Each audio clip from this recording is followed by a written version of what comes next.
Let's talk about some of the fucktards in my life, all right? This is going to be a gripe session from Tom.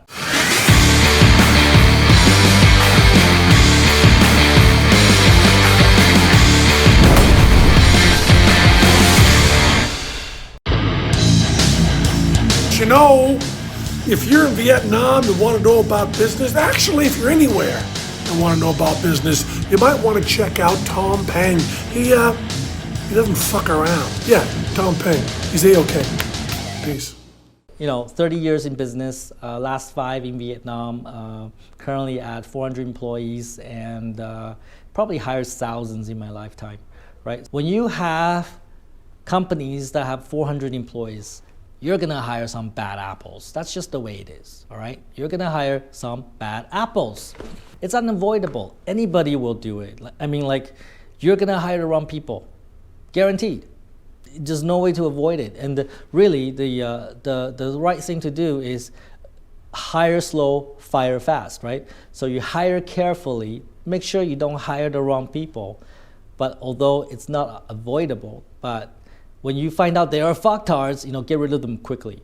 That has always been, mentioned to me. Like, people taught me that, but I have not always put that into practice, to my disadvantage, to my, loss. Because whenever I keep fucktards in my payroll long enough, then they become very entitled. They think they're right and I'm wrong, and they fuck up shit. They do really bad things, right?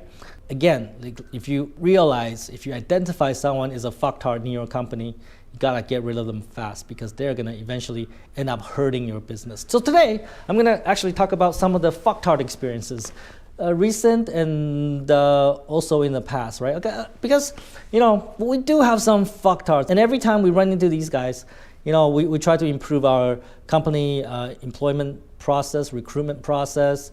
We try to improve the way we do things so that these things don't happen as much, right? So let me tell you some fucktard stories, all right? There is this salesperson that we hired. I'm not gonna say the name, but when she came into the company, I always felt there's something wrong with her, but I couldn't put my finger on it. I just felt she is not a good person. There's something wrong, there's something not right with this person. I always felt it, right?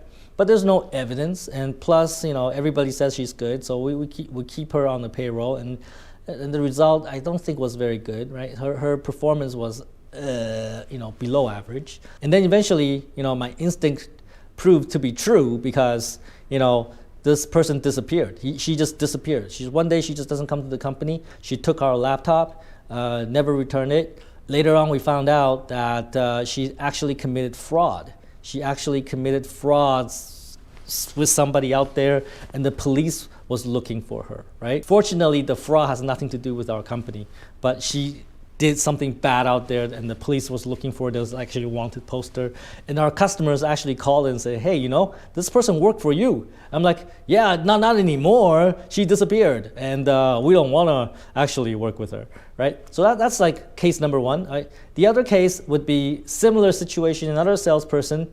He used to work for a company that's sort of our competitor, okay? There's a company that do something similar to us, and he used to work there.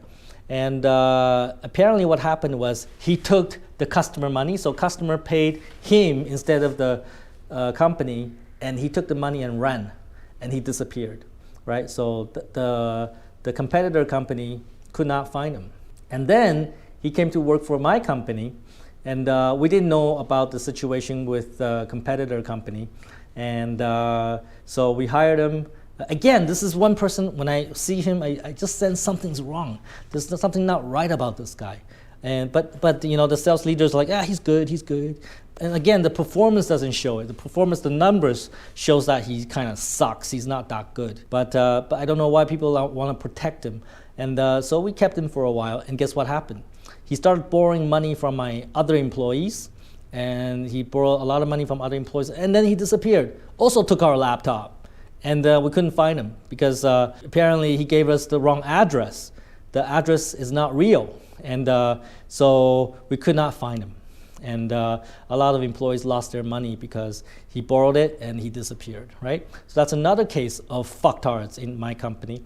And because of that, we also improved our process. So now employees must provide notarized ID household registration and other things to prove where they live. Because if anything bad happens, we want to be able to chase them, to find them, right?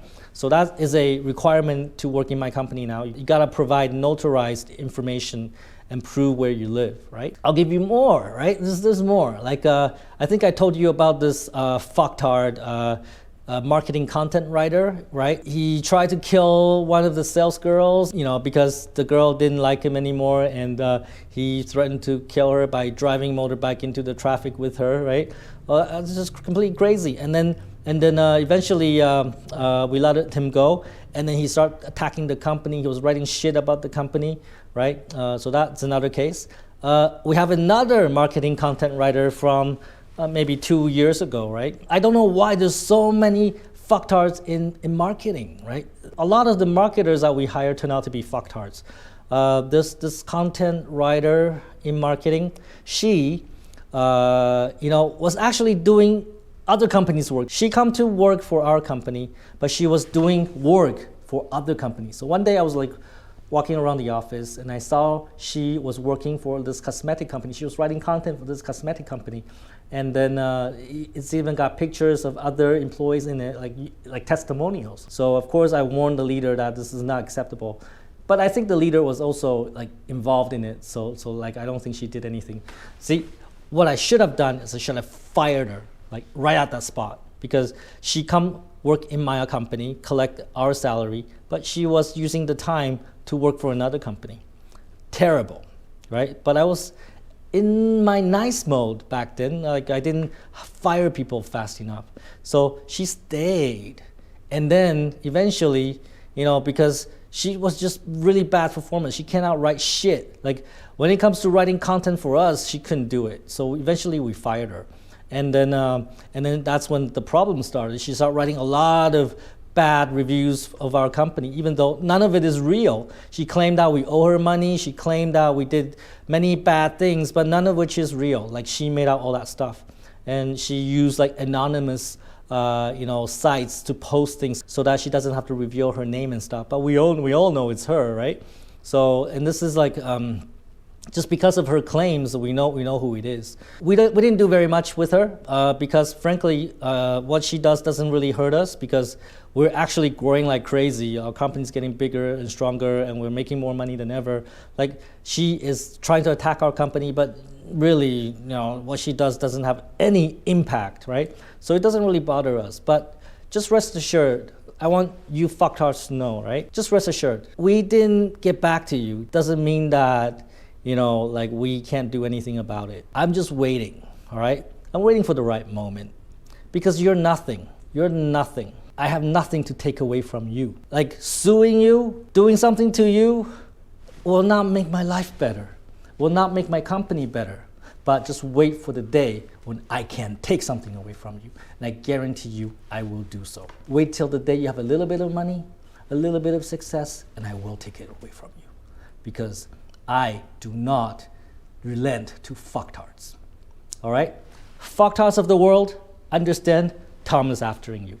Take fucking action. And of course, don't be a fucktard.